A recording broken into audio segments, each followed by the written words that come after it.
Hello, Angela here, and welcome to week 1 of my 6-week Vitality program. I'm excited to kickstart this week off with this video for you. And the theme of the first week is going to be finding out what nourishes us. And this is not going to be concentrating on the food that we eat. It's going to be concentrating on what's called primary food. And primary food is the food that nourishes us on a heart's level, soul level, body, mind.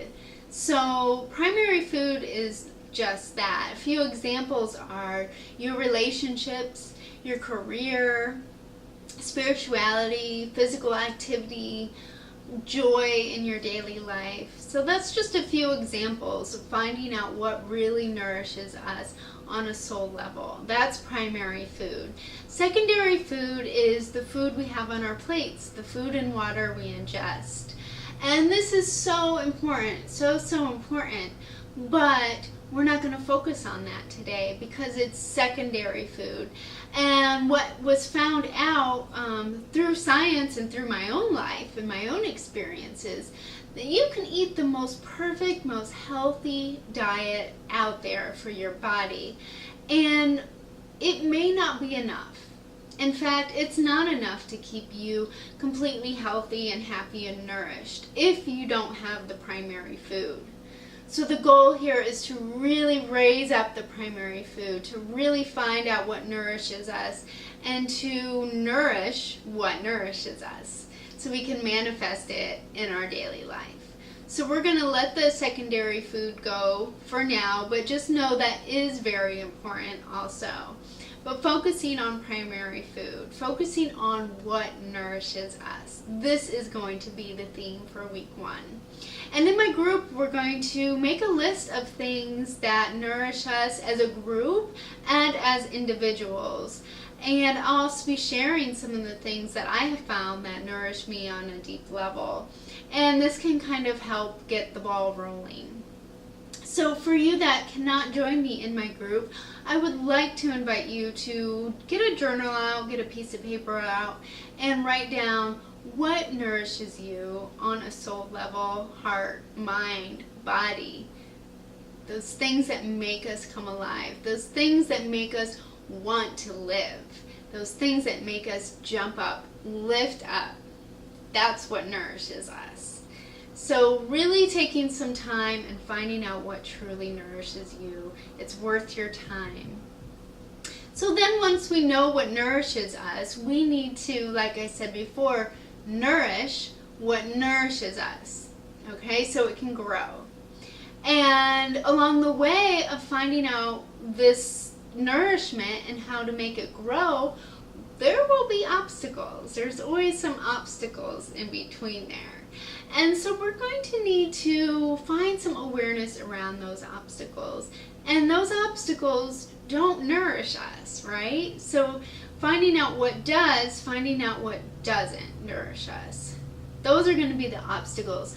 Those negative thinking patterns that you have about yourself. Those feelings of inadequacy, or those feelings that, feeling that you don't deserve what nourishes you. This is a really big obstacle for a lot of people, thinking that you're somehow inadequate and you don't deserve what it is in fact you need and what nourishes you. So knowing we all deserve to be nourished.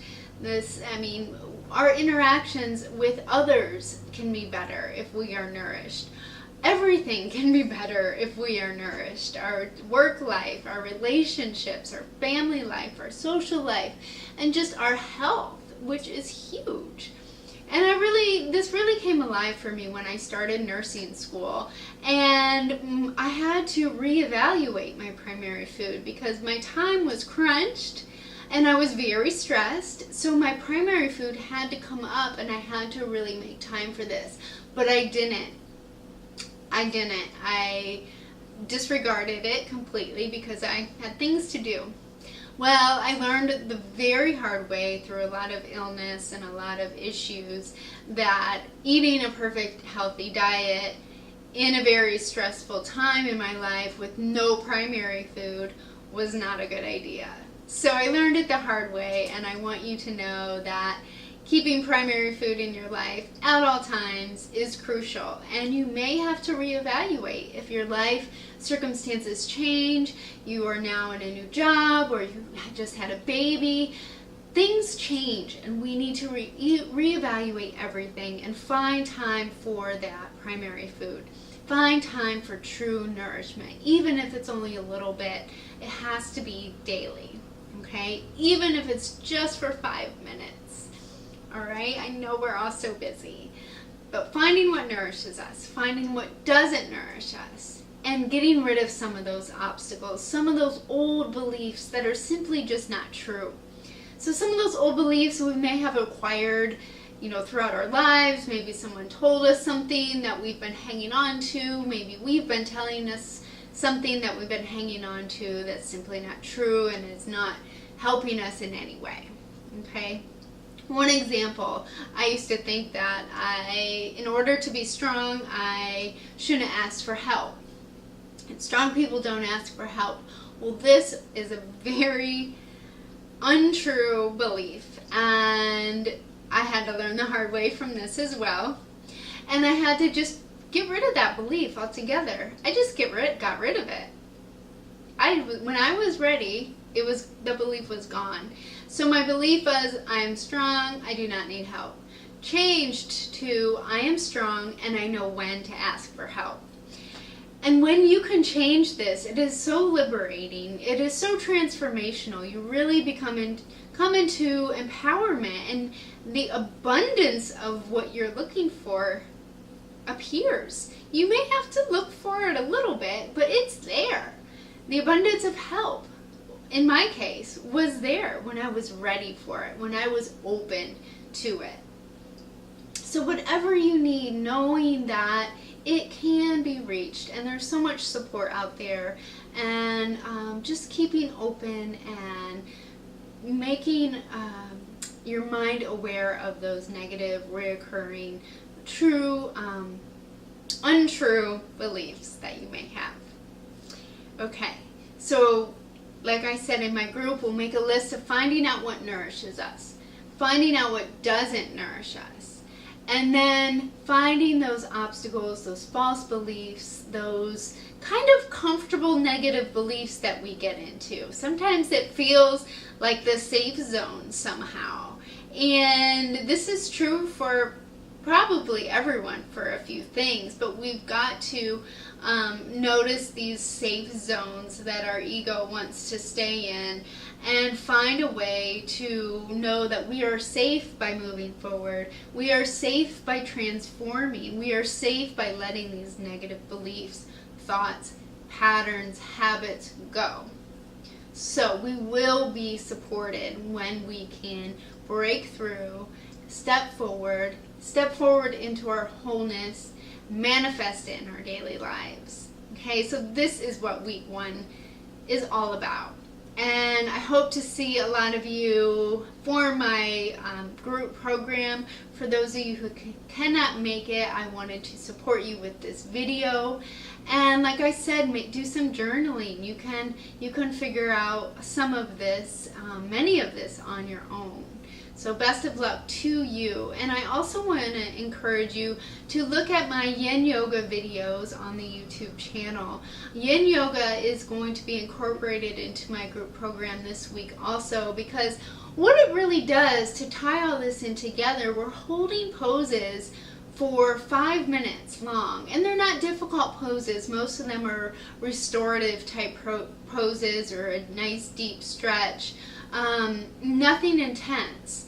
But what happens when we hold these poses for 5 minutes, the patterns of the mind can start to shift a little. Some of those old negative patterns might come up, and the work here that is involved is just simply letting the patterns come up, letting the thoughts come up, breathing through it,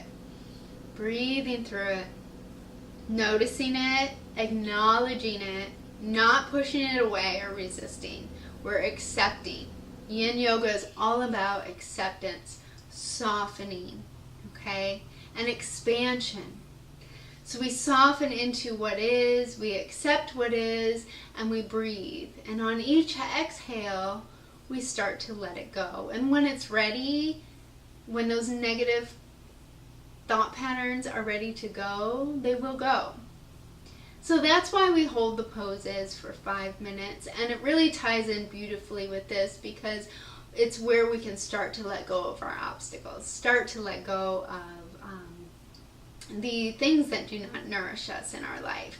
So the yin yoga practice is very important, and it really helps you when you're off the yoga mat in your daily life. It helps you recognize these things, helps you breathe, helps you accept, acknowledge, and when it's ready, it will go. So I hope this all resonated with you, and I hope that you all do the work and find what nourishes you, find what doesn't nourish you, and really step forward into your truth, into your wholeness, because you have everything you need inside of you. I wish you the best of luck, health, and happiness. Namaste.